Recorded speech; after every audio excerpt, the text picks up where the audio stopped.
Niki, just you as a driver, I've always wanted to ask you about coming back out of retirement to race for McLaren and then winning that championship. Is it true that you said, don't pay me very much, just pay me as a PR man, and then if I show how quick I am, then you can start paying me as a race driver again? No, Ron Dennis asked me after 2 years not driving if I want to do a comeback.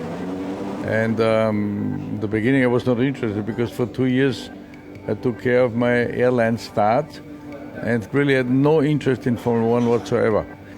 And then I went to the race as a commentator like you do, television, and there was a huge start line shunt. And I looked down and said, oh, this is good.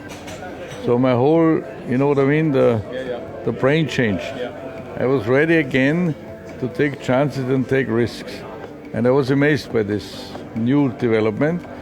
Then I went to Monza and I saw Watson going off in the Lesmo with a McLaren where he hit so hard that the whole engine and the gearbox just flew away.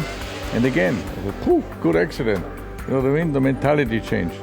And then Ron called me and said, do you want to try a car? It was a coincidence because he did not know in what stage I was getting to. And then he made me come back. And then I had to negotiate. And the argument from Marlboro were, we do not know how good you're going to be.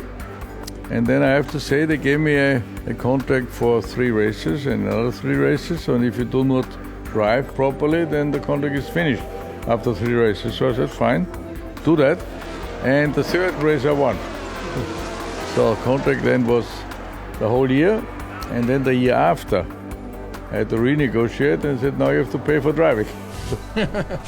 So what are you saying, Niki, that the risk was one of the triggers that went off in your mind? When you've been driving for so long before with Ferrari and my whole career, I came to an end because I was bored. There was no challenge. It was only painful and the motivation was gone. Very simple. And then I retired. And then I was for 2 years not interested at all. I didn't even watch the races. And then suddenly the what you have in your body, I don't know how to call it, it came back. And when it came back, I went again. So I wanted to come back and prove to myself, after 2 years not driving, can you do that? And as I won the 3rd race, I think I did a good job. Well, did you do a good job? That was the understatement of the year. Very fast, very meticulous, very good at driving opening laps as well and staying out of trouble and planning a race. That was the Niki Lauda signature.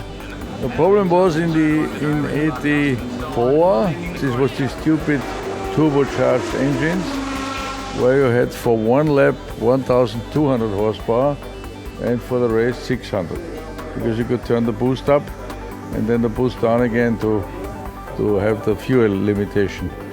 And I hated this system. So therefore I didn't really like these stupid engines. And therefore Alain out-qualified me all the time. So in the first race he was 5/10 quicker. I said, what's going on here? Then I improved my speed, he was 3/10 quicker. And this went on through the whole season. So I had to change my strategy. I said I'm gonna work for the race. And then I had the tires sorted out, the balance was right and whatever, so I could win the championship. Thank you very much, Niki. Pleasure.